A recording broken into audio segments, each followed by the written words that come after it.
Hello students, इस lecture में हम टॉपिक संबंध को समझेंगे एक उदाहरण की सहायता से। मान लीजिए मेरे पास एक सेट है ए जिसके एलिमेंट है 1, 2, 3 और एक दूसरा सेट है बी जिसके एलिमेंट है 1, 4 एंड एलिमेंट किसी भी सेट के कुछ भी हो सकते हैं, कितने भी हो सकते हैं। मैंने कहा इन दोनों का कार्टेशियन प्रोडक्ट लिखिए। अब कार्टेशियन प्रोडक्ट लिखना आप अच्छी तरह जानते हैं क्या होता है। ये उन क्रमित युग्मों का समुच्चय होता है जिनका प्रथम घटक सेट ए से लिया गया हो और द्वितीय घटक बी सेट बी से लिया गया हो। तो ये कह सकता हूँ सेट ए के एलिमेंट को प्रथम घटक के रूप में लेकर और सेट बी के एलिमेंट को द्वितीय घटक के रूप में लेकर जितने भी क्रमित युग्म संभव हो सकते हैं उन सभी क्रमित युग्मों का समुच्चय है ए प्लस बी। अब सेट ए को दिखाया मैंने वेन डायग्राम ए से ऑफ एलिमेंट 1, 2, 3। सेट बी को दिखाया वेन डायग्राम से द्वितीय के रूप में 1, 4, 5। और मैंने कहा कोई नियम है जिसे मैं आर से प्रदर्शित कर रहा हूँ। यह नियम सेट ए के एलिमेंट को सेट बी के एलिमेंट से संबंधित कर रहा है। वो नियम क्या है? नियम यह है कि सेट ए के एलिमेंट को संबंधित करना है मुझे उसके स्पर्श से। सेट ए के एलिमेंट को मैं ए से प्रकट करूं, सेट बी के एलिमेंट को स्मॉल बी से प्रकट करूं और ये कह रहा हूं इसके एलिमेंट ए को संबंधित करना है मुझे उसके स्पर्श से। तो वन किससे संबंधित होना चाहिए? वन संबंधित होना चाहिए वन के स्पर्श से यानी वन से। टू किससे संबंधित होना चाहिए? टू के स्पर्श यानी 4 से। 3 किससे संबंधित होना चाहिए? 3 के स्क्वायर यानी 9 से। लेकिन 9 यहाँ पर नहीं है, ये किसी से संबंधित नहीं। 1 स्क्वायर 1 को मैं कह सकता हूँ बी, इसे स्क्वायर को कह सकता हूँ बी। तो क्या होगा मेरे पास बी, यहाँ पर बी क्या हो गया? ध्यान दीजिए 1 का स्क्वायर 1 है तो 1 जो है 1 से संबंधित होगा। 2 का स्क्वायर 4 है तो 2 4 से संबंधित होगा। 1 का स्क्वायर 1 है तो नियम R 1 का संबंध 1 से स्थापित करेगा। फिर 2 का स्क्वायर 4 होता है तो नियम 2 का संबंध 4 से स्थापित करेगा। अब देखिए कि नियम R के कारण 1 से संबंधित है। इसको लिखेंगे कैसे? हम लिखेंगे इस प्रकार 1 is related to 1 is related to और 2 किससे रिलेट किया गया है? 4 से। क्यों किया गया? क्योंकि 2 का स्क्वायर 4 होता है। तो 2 is related to। क्या 3 किसी से रिलेट होगा? 3 केवल अपने स्क्वायर से रिलेट हो सकता है, ये नियम कहता है। 3 का स्क्वायर 9 यहाँ नहीं है तो वो किसी से भी संबंधित नहीं होगा। एक बात का ध्यान रखेंगे कि यदि 1 is related to 1 by rule R तो हम कहते हैं इस 1 की इमेज अंडर रूल R क्या है? 1। 2 is related to 4, 2 is related to 4 तो हम कह सकते हैं इस 2 की इमेज अंडर रूल R क्या है? 2 रिलेटेड टू 4 तो 2 की इमेज अंडर रूल R2 से दिखाई जाएगी। अब होगी क्या? 4। ये लिखने का तरीका है। अब मैंने क्या किया, मुझे कहा गया 1 इज रिलेटेड टू 1, इस R को यहाँ से हटा, क्या बचा? 1 1 कॉमा कोमा नीचे लगा दीजिए, आर को हटा के उसके स्थान पर कोमा लगा दीजिए और ब्रैकेट में बंद कर दीजिए। तो क्या बन गया ये क्रमित युग्म 1 1 का बन गया। हम कह रहे थे 1 इज रिलेटेड टू 1, इसको मैं क्रमित युग्म के रूप में लिखना चाहता हूँ तो आर को हटा दीजिए और बीच में कॉमा डाल दीजिए, ब्रैकेट में बंद कर दीजिए। तो एक क्रमित युग्म हो गया जिसमें पहला एलिमेंट दूसरे से संबंधित है बाय रिलेशन आर। ऐसे ही 2 रिलेटेड टू 4, इसको क्रमित युग्म के रूप में कैसे लिखूंगा, आर को हटा दीजिए और 2 और 4 बीच में कॉमा लगा दीजिए और ब्रैकेट को बंद कर दीजिए। इस क्रमित युग्म का मतलब है कि 2 is related to 4 by the relation R. ये आर तो कहीं आया ही नहीं, तो इतना लिखा हो तो कैसे काम चलेगा। और इन दोनों क्रमित युग्मों को का एक सेट बना लीजिए। इस सेट को मैं कहूंगा रिलेशन आर। इस सेट को क्या कहूंगा, रिलेशन आर।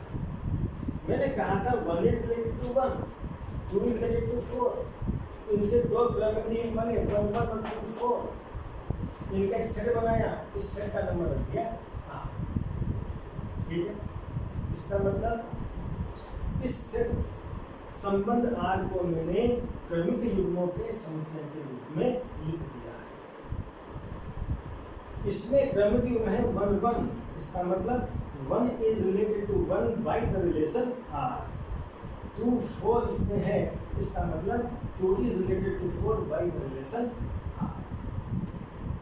यानी यदि मैं कहता हूं कि 1 1 इसमें है, सेट आर में है, तो इसका मतलब ये है कि 1 इज रिलेटेड टू 1।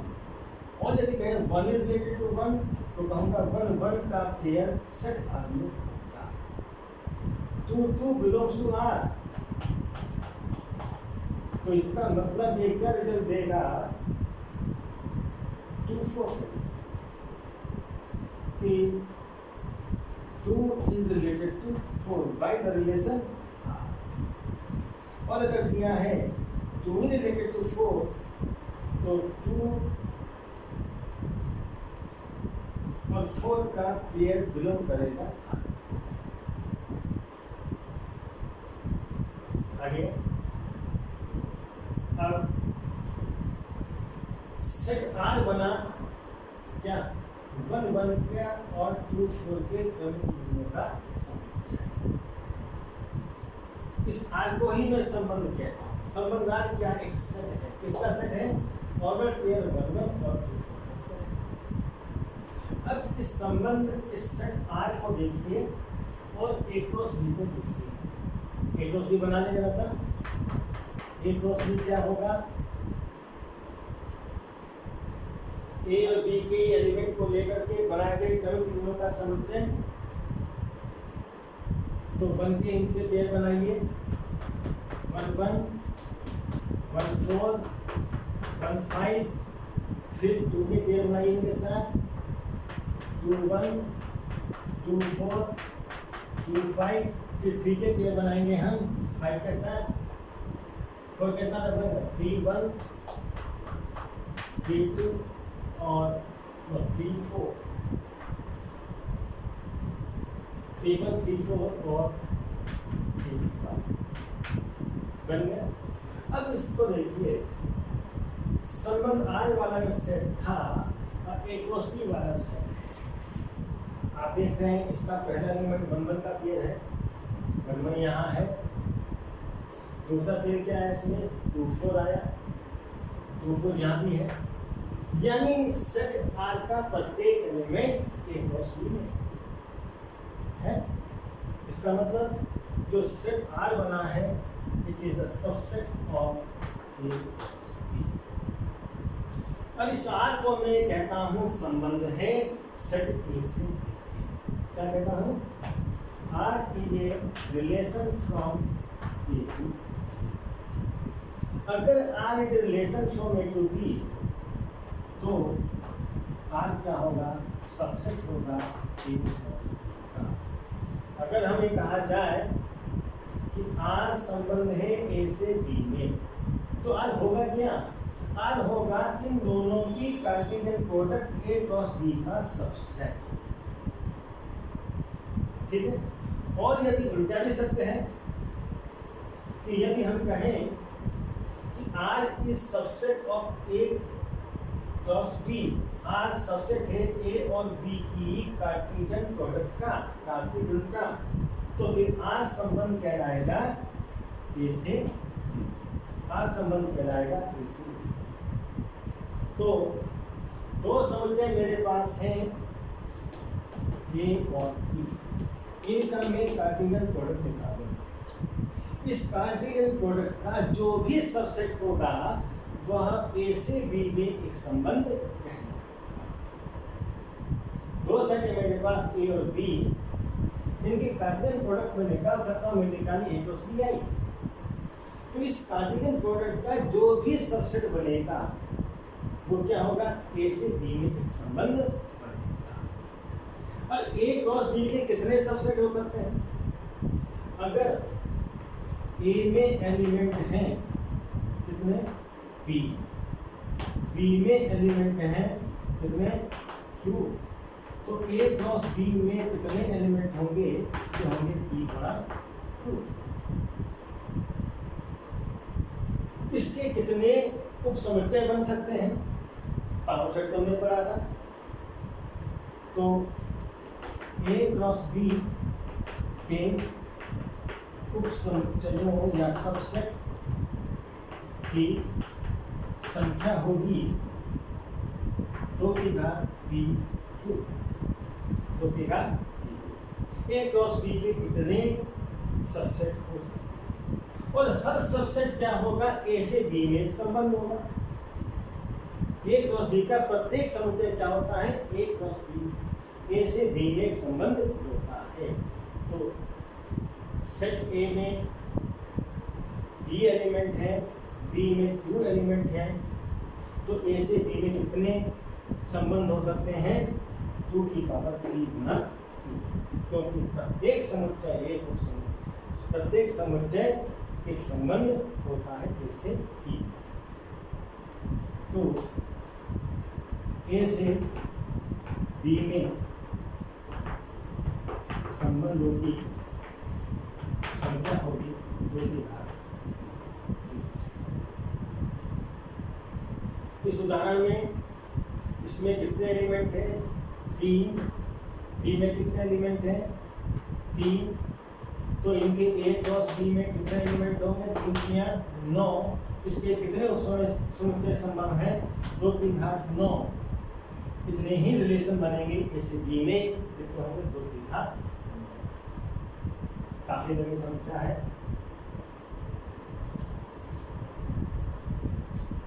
अब रिलेशन से संबंधित 3 शब्द हमारे पास हैं, प्रांत, सैद्धांत और परिसर। सुल्तान प्रांत, सैद्धांत और परिसर। यहाँ पर देखिए, R is a relation from A to B। क्या है? R is a relation from A to B। इसका मतलब R is subset of A plus B। A और B के कार्टेशियन का सबसेट होगा। अब इस संबंध R से संबंधित 3 शब्द हैं मेरे पास, प्रांत, सैद्धांत और परिसर। इन्हें समझना बहुत जरूरी है। प्रांत क्या होगा? प्रांत होगा सेट A के उन अवयवों का समुच्चय जो B के किसी न किसी अवयव से संबंध R द्वारा संबंधित है। वो कौन है? 3 तो इधर से संबंधित है, 1 और 2 इधर से संबंधित है, तो ये होगा 1 2 का सेट। ये भी कह सकता हूँ ये प्रांत कहाँ से आ सकता है, यहाँ से आ सकता है। R एक सेट के रूप में लिखा था जो ऑर्डर पेयर 1 1 2 4 का सेट है। संबंध R का जो समुच्चय है उस के क्रमित युग्मों के पहले एलिमेंट का सेट। इस क्रमित युग्म का पहला एलिमेंट 1, इसका पहला एलिमेंट 2, इनका सेट। दो तरीके से बोल सकता हूँ। संबंध आर का प्रांत या डोमेन ऑफ आर क्या है? आर के क्रमित युग्मों के प्रथम घटकों का संचय। आर के क्रमित युग्मों के प्रथम घटकों का संचय 1 2 या एक उन अवयवों का समुच्चय जो भी किसी न किसी अवयव से संबंधित है। सहप्रांत क्या होता है? वो डोमेन आर ये होता है। आर अगर ए से बी में संबंध है तो ये दूसरा वाला जो सेट है इसी को हम सहप्रांत कहते हैं। ये होता है हमारा सेट, यानी ये पूरा सेट जो क्या कराएगा? सहप्रांत को डोमेन। अब पहले सेट में जो एलिमेंट रिलेटेड है दूसरे सेट के एलिमेंट से, इनका सेट क्या कराएगा?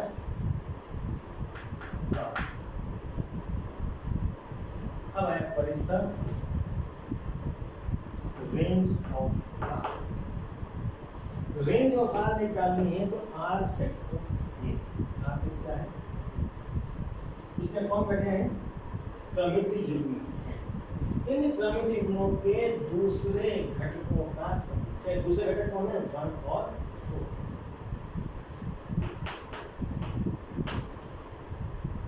1 और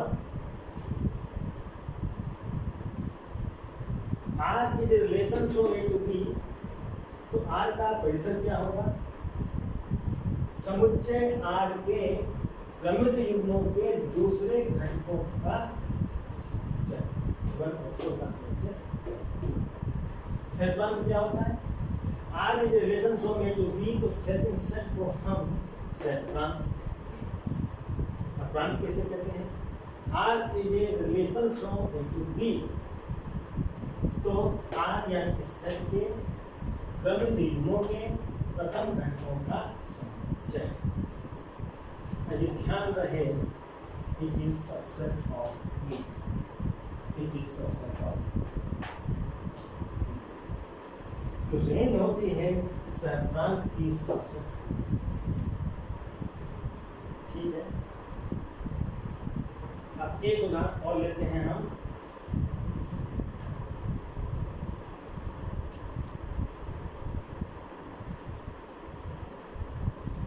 उदाहरण लेने से पहले आर की परिभाषा को सेट बिल्डर फॉर्म में लिख लें। क्या करें? R is a set of order pair A B, of order pair A B, in which A is taken from A belongs to A and B belongs to B. लेकिन ये परिभाषा क्या है? A cross B. मुझे संबंध की परिभाषा है, तो संबंध में ए क्रॉस बी के सभी क्रमित युग्म आए तो जरूरी नहीं है, केवल वो क्रमित युग्म आएंगे जिनमें पहला घटक दूसरे घटक से संबंध आर द्वारा संबंधित। आर के अंदर ए क्रॉस बी के वो अवयव आते हैं जिनमें पहला एलिमेंट, पहला घटक, पहला फर्स्ट कंपोनेंट दूसरे कंपोनेंट से संबंधार द्वारा संबंधित हो, यानी ये इज रिलेटेड टू। यानी अगर ये ए रिलेटेड भी हटा दूं तो ए क्रॉस बी की परिभाषा बनेगी, ए और बी के कार्टेशियन की परिभाषा बनेगी। और अगर इसके साथ ये शर्त लगा दी जाए तो फिर ये सेट क्या होता है? ए क्रॉस बी का सबसेट बनता है। इसी सबसेट को हम ए से बी में संबंध कहते हैं। ये डायग्रामेटिक रिप्रेजेंटेशन है। ये सेट रोस्टर फॉर्म में लिखा गया है और ये सेट बिल्डर फॉर्म में लिखा गया है। जैसे ही शर्त लगाता हूँ तो सेट एक वस्तु से छोटा होकर के आता है, ज़्यादा से ज़्यादा उसके बराबर हो सकता है। ठीक है, अब एक उदाहरण और लेते हैं हम इसी में।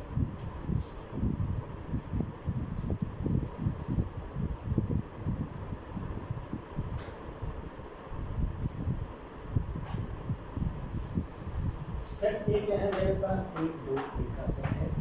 सेट बी क्या है, 1 4 5 का सेट है। मैंने कहा ए से बी में कोई संबंध आ रहे हैं, ए से बी में कोई संबंध आ रहे हैं।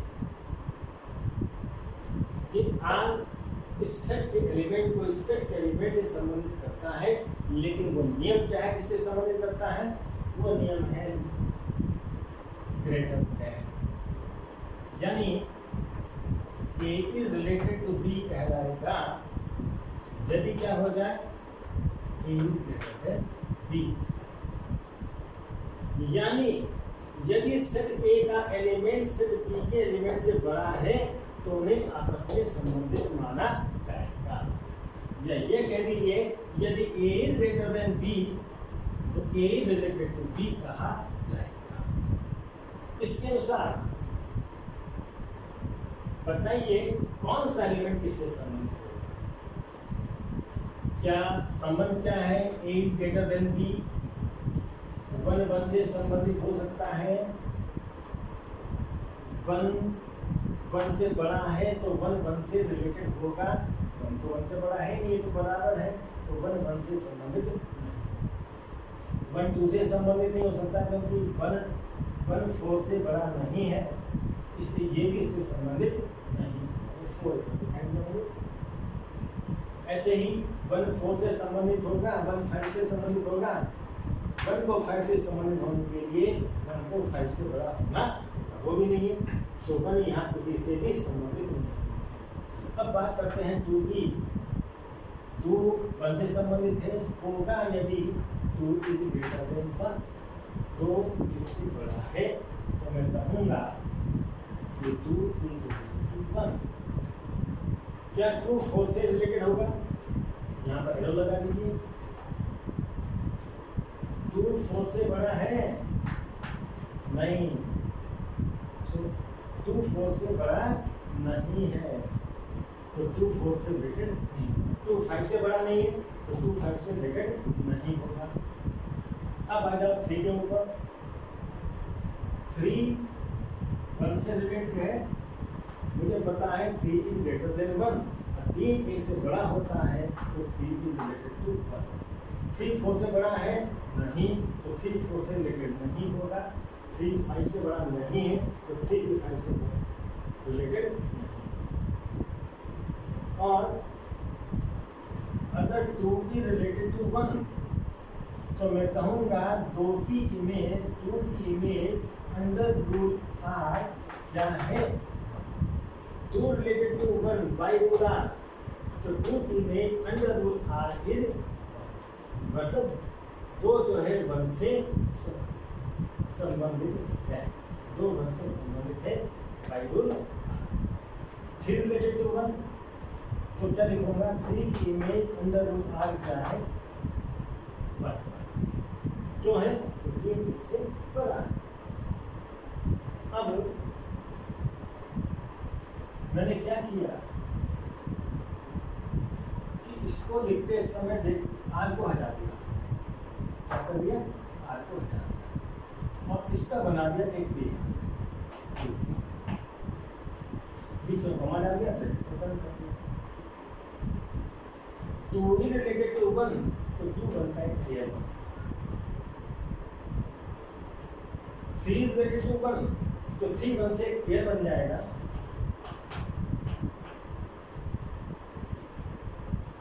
और इन पेयर का, इन ऑर्डर्ड पेयर का एक सेट बना लिया, इस सेट का नाम रखूंगा ये आर। तो संबंध आर आ गया प्रमित युग्मों के एक समुच्चय के।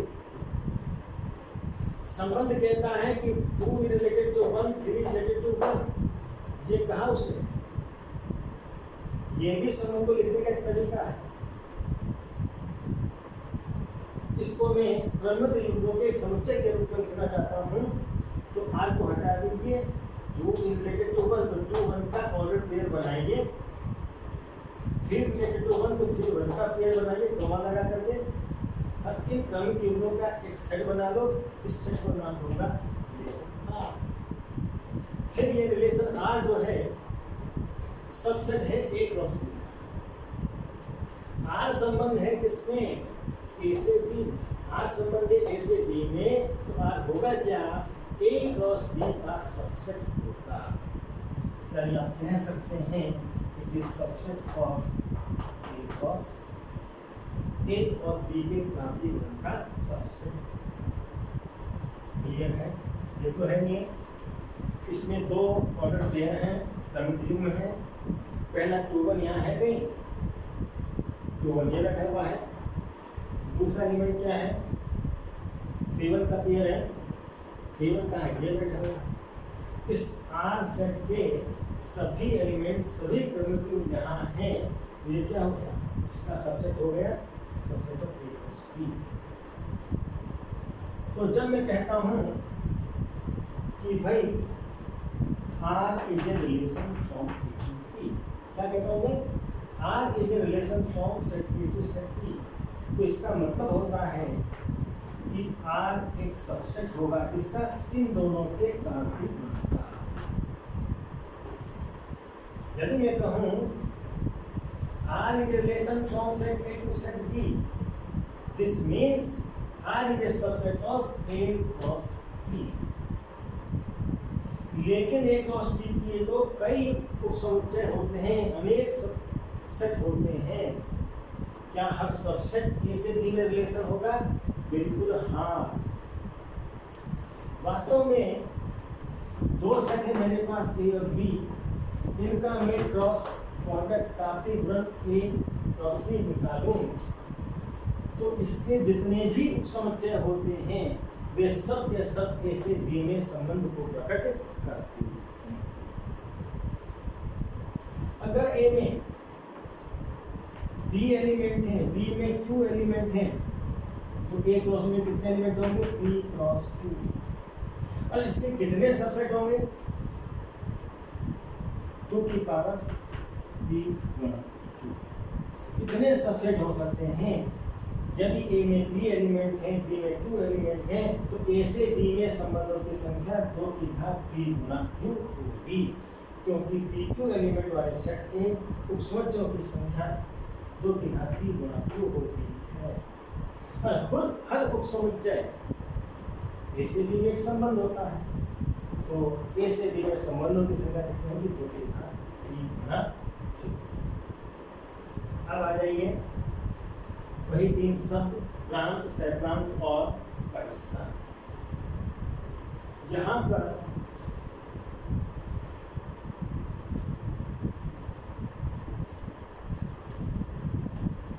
डोमेन ऑफ R, यानी R is a relation from A to B, then domain of R is क्या होगा? डोमेन ऑफ R निकालो। R क्या है? क्रमिक युग्म का समुच्चय है जो कि A क्रॉस B का सबसेट है। तो इसमें जो क्रमिक युग्म हैं उनके पहले घटकों का समुच्चय 2 और 3। तो डोमेन ऑफ R क्या होता है?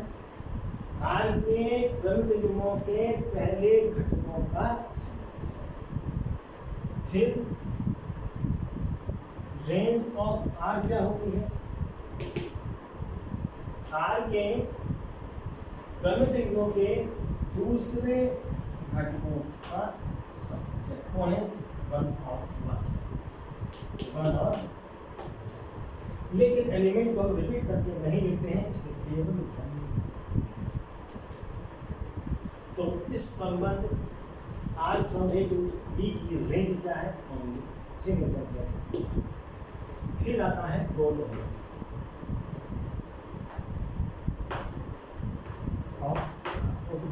सीधे ऐसे कर दो, कोडोमेन होता है R is a relation from A to B, तो second set B is the codomain of R, then क्या है सेट B। क्या है यहाँ पर सेट B है 145%। ये अच्छी तरह समझ लें कैसे करेंगे। ये था, इस आर का डोमेन प्रांत क्या है, क्रमिक युग्मों के पहले अवयवों का सम। यहाँ से लिखेंगे, यहाँ से। रेंज क्या है, इनके दूसरे एलिमेंट का, दूसरे घटकों का समुच्चय। और कोडोमेन क्या है, सेकंड सेट। और ध्यान रहे कोडोमेन ये range of R is subset of codomain P. इस चित्र में देखें तो ये एलिमेंट मिलके बना रहे हैं प्रांत, ये एलिमेंट मिलके बना रहा है प्रतिशत, और ये पूरा सेट मिलके बना रहा है सेट।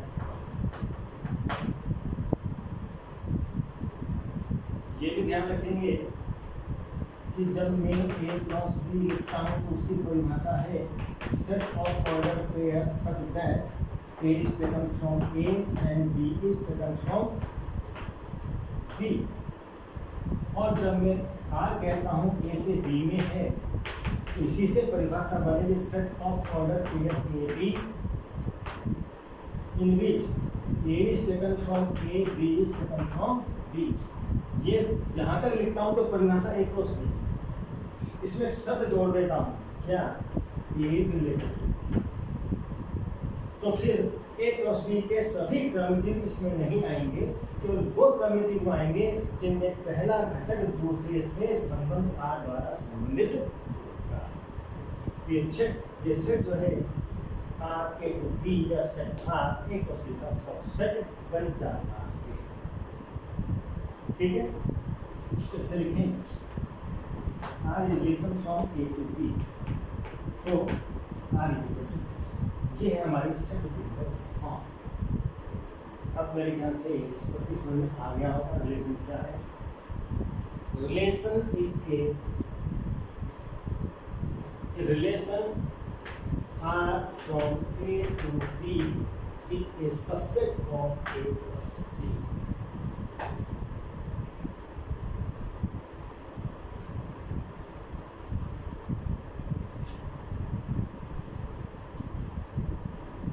अगर मैं कहता हूँ R is subset, R is relation from A to B, तो इसका मतलब होगा R इज सबसेट ऑफ इनकी कार्टेशियन प्रोडक्ट।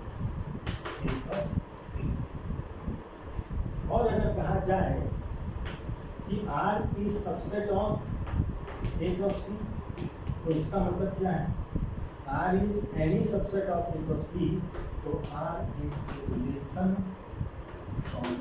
अच्छी तरह समझ लें, मैं कहता हूँ R A से B में कोई संबंध है तो इसका अर्थ होगा कि R A क्रॉस B का सबसेट है। ये गिवन है R is subset of A cross B, तो मैं कहूँगा R is relation from A to B। Okay.